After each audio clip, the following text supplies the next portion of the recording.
Hey TDD family! Hope you guys are having a great day today. Today is going to be part 3 in our 3-part series, a comprehensive guide to gate guarding, everything you need to know. Today we're going to be talking about at your gate, what to expect while you're working your new gate. So let's get into it. Some of these topics we have touched on before, but right now in part 3 we're going to elaborate a little more on some of them for you. So by now you should have applied for your license, started with your gate guard company, you have everything you need to get started, and you're starting on your first gate. First thing we're going to bring up is hookups. Now we spoke about this in the previous videos, but we wanted to add a little bit to this now that you're at the gate. Yeah. One thing we wanted to stress is when you get set up and you have the generator outside, you might want to move that back away from your RV. So the first day you're getting there, you're going to find out it runs a little loud.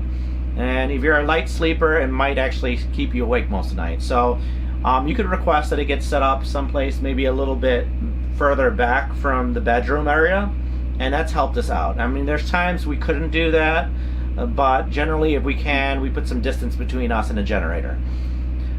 You also want to be able to at least leave enough room so you can hook up your water and sewer connections and not have to buy any extra hoses or anything like that. We also have a great video on our setup. We'll link that right up here, so go over and check it out and let us know what you think. We covered everything in that video, showing you us moving from one spot to another. So the security company actually sent somebody out to pick up our equipment and help us move over to the new site. And you'll be able to see all of that on that video. The next topic we're going to talk about is what a typical day is like for us. Just to give you a general feel of how our day goes. So we're going to start that with actually bringing up our shift change. You can handle your shifts however you please. We've heard people do it many different ways. So really, it's whatever you feel comfortable with. But we want to at least give you an example of what we do so you have something to go off of. So for us personally, we split our shifts 12 and 12. So he'll do 12 hours and then I'll do 12 hours. So typically I wake up about 3 a.m. I'll start the day off. Not much happens between 3 and 6. I might have maybe one vehicle going in or out, and it also depends on the site. Yeah, I was gonna say at least for this gate, that's... So 3 a.m. to 6 a.m. not much happens, and then about 6 a.m. we get a couple of vehicles in. In our last gate we used to get about 15 or 20 vehicles in it during shift change at 6 a.m. After that the day stays pretty steady. Typically my morning starts off at 3 a.m. She'll wake me up at 3 o'clock. I'll roll out of bed at about 3:30. Make that 4. I don't know what she's talking about. Oh, shut up, yes you do. We'll get the day started there. Not much happens that early in the morning. People generally start coming in about 6 o'clock. That will either be for shift change or just general traffic starts coming in, and it really isn't too many people. I mean, some gates are going to be busier. It all depends. We've talked about that before, so I'll have maybe 15-20 vehicles coming in and out between 6 and 8 o'clock, and that's about as busy as it gets right there. Generally that stays the same throughout the day. We'll have a couple of vehicles coming in and out, and then about 3 o'clock rolls around and then I take over around 3 or 4. During that time it's not that busy. There is some normal traffic that comes through, and then usually around 6 or 7 p.m. is shift change. Get about 15 to 20 trucks on a busier gate. This gate personally is more steady, so it's not too bad. There's not much. After shift change or later in the evening, it starts to really slow down. At least for this gate, there's not much traffic, if at all, really, overnight. So I don't really do much. I'm usually just cleaning or just doing whatever I can do to take care of things around here. And that's really pretty much it. So it's pretty much rinse and repeat. The busiest times you're going to have, I'm talking like the super busy times, are when they're rigging up and down. So when they're setting up all the equipment and the towers, and then when they're tearing it down. That's when they're bringing all the trucks in. The huge equipment is going in and or out. That's when it's just going to be like, oh my gosh, it's crazy. But it's not too bad. The next topic we're going to talk about is whether we're working indoors or outdoors most of the time. Now, it really depends on your own preference. You can spend your whole time working outside, or you can set things up so you can work inside. Mm-hmm. We prefer to be inside. Especially since the Texas heat is really intense in the summer. I'm talking 114 degrees out. So we try to devise a system that allows us to stay out of that as much as we can. There are guards that set up tents outside with chairs and tables, and you could get that all set up nice and, you know, spend the day and night out there. But we're going to give you our preference. We tend to sit inside most of the time. During the day, it gets extremely hot, especially during the summer. During the night, it's really buggy outside, and the last thing I want to do is sit outside and have something crawling up my leg. Or on your neck or in your ears.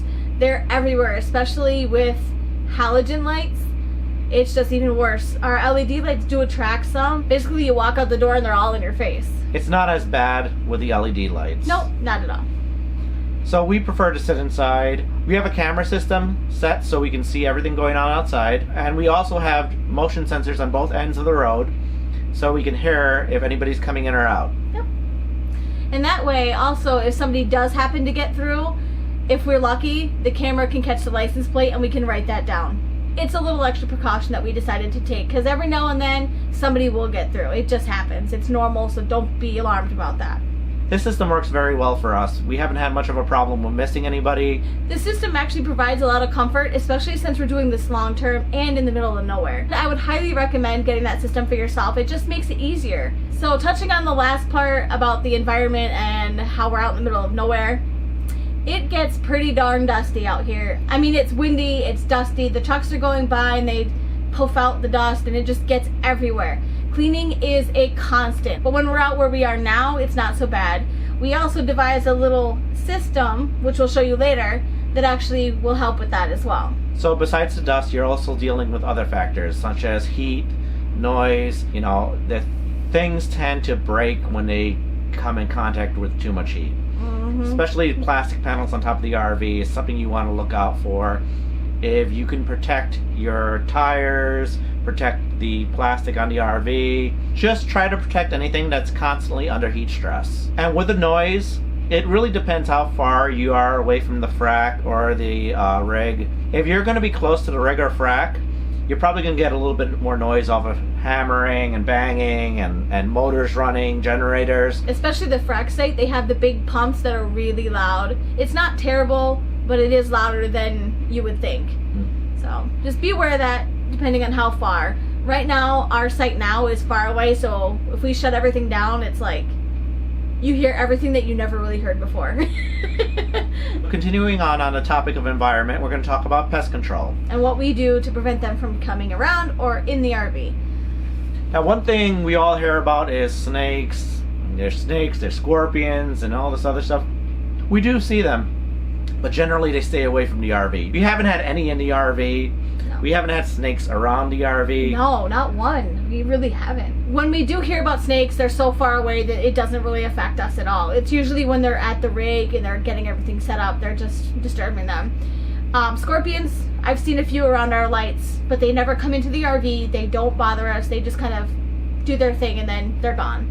But on that same note, always be cautious, especially when you're going outside at night or even during the day. Look around at where you're walking. When you step out of your RV, always make sure there's nothing there that can harm you in any way. Chances are you're not going to have any trouble with that, but people have had problems in the past. And it's better to be safe than sorry. One of the most annoying pests we've had are ants. We do find them around our sites on occasion. Just be careful which are which and just watch where you step. And another thing you're going to have to deal with is mice. Of course, you're in a field, and you don't want to leave any food out. You want to keep everything clean. It just helps in deterring them. We have a couple of things that we do when we get to a site. Once we get to our site, we have a couple of methods that we use so we don't have any problems with mice or anything else. One of the things we do when we're initially setting up is we make sure that all the hoses and anything that we can keep off the ground is off the ground. Even the cords for the 30 amp, we keep that off the ground. If we can get the sewer line off the ground, we also do that. The more you keep things and your RV off the ground, the less problems you're really going to have with things crawling up inside. Now, that doesn't account for flying things such as bees. We have had one instance where we had bees getting into our compartment by our 30 amp cord. We caught it early, so we just kind of were able to deter that without killing them. Mind you, they were honeybees, and we didn't want to kill them, so we just kind of sprayed a little water, and then we stuffed it full of whatever we had at the moment to stuff it. We haven't had a problem since. And with mice, we set up mice traps outside. We generally put them around the tires or anything that is still touching the floor, and we haven't had a problem since we've been doing this. We also have pellets that we put outside if need be. And we have one more thing that helps too in case they do get inside. Let me go get that right now. This is Chloe. She is our other mouse deterrent, and yeah, not always the best hunter, but she does try. Don't you? Yeah. She's a little sleepy now. I just woke her up from a nap. But she is one of our other methods to keep out mice. And people say that if you have a cat the mice can sense that, they don't really come in. We've never really had a problem, but I'm happy to have her here anyway. Plus, she's part of the family. Aren't you, Fuzz? Yeah, we also call her Fuzz Fuzz. Okay. Okay, sweet girl. You can go back to your nap now. So to touch on another subject, that is pictures and video while you're gate guarding. Now, you're not going to be penalized for catching them in the background. You just don't want to get signs. You don't want to be showing, you don't want to show where you are, what the operation's name is, things you want to keep off of film. So next thing we're going to talk about is drugs and alcohol. Of course, anybody should have the common sense to know that there's no drinking on site, there's no taking drugs on site. Right. If you're caught, that's immediate termination. So the answer to that question of whether you can have alcohol or anything on site, no. The only time you could really be drinking anything is when you're back at the waiting yard and you're off your gate. Yeah, you're not working, you have your time off. So say you took a day off and you want to go out to dinner, then you can have a drink. That's the only really time you can do that is when you're not on your gate. So that's pretty much it. Once you get on a gate, daily life is pretty simple. You're just going to be checking people in, checking people out. You need to make sure that you have everything on you that you need, such as your drinking water, your propane, your lighting, your motion sensors, and you set your own schedule. It's really, there's a lot of freedom in this job to do what you want to do, or set things up the way that you want to set them up. And that's one of the perks of the job, is just being able to do things the way you feel they need to be done. There are certain rules you have to follow, of course, but generally your day is going to be same monotonous task day to day. The hardest time for us is whenever we start a gate. When we're at a new location, it's getting the feel for how everything flows and just getting comfortable with everybody. You're getting to know a whole group of new people each and every time. You're learning shift change, when is the busy times, when is it not, what companies are coming in and out. You're also learning what the company man wants, who they want you to sign in, who they want you to sign out. Basically, you're learning everything at that new gate. So by now, you should have your license.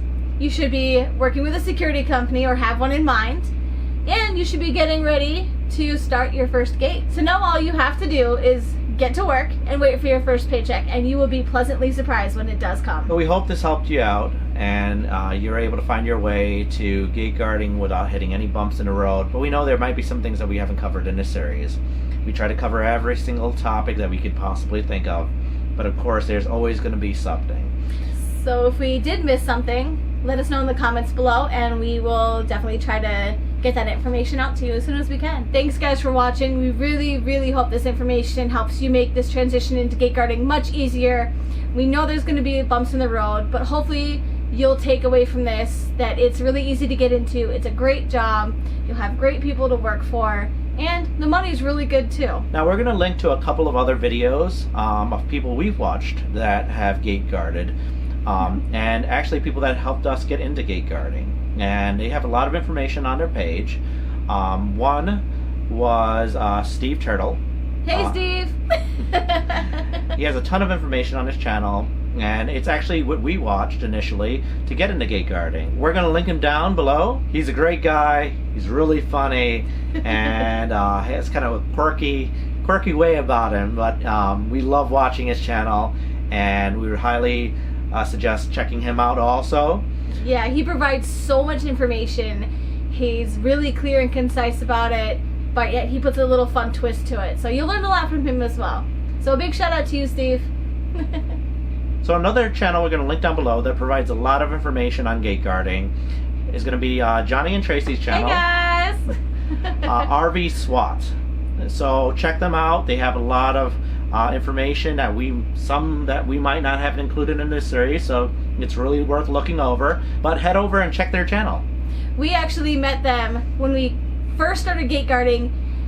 We were sent out to West Texas, our very first waiting yard, and the first day we got there we met them, and they're wonderful people. They're so nice, they're friendly, and they're going to give you a lot of information. So if you've stuck around this long, hopefully this video was helpful and educational, and you're able to take away from this some really good information that'll help you make your transition to gate guarding that much easier and smoother.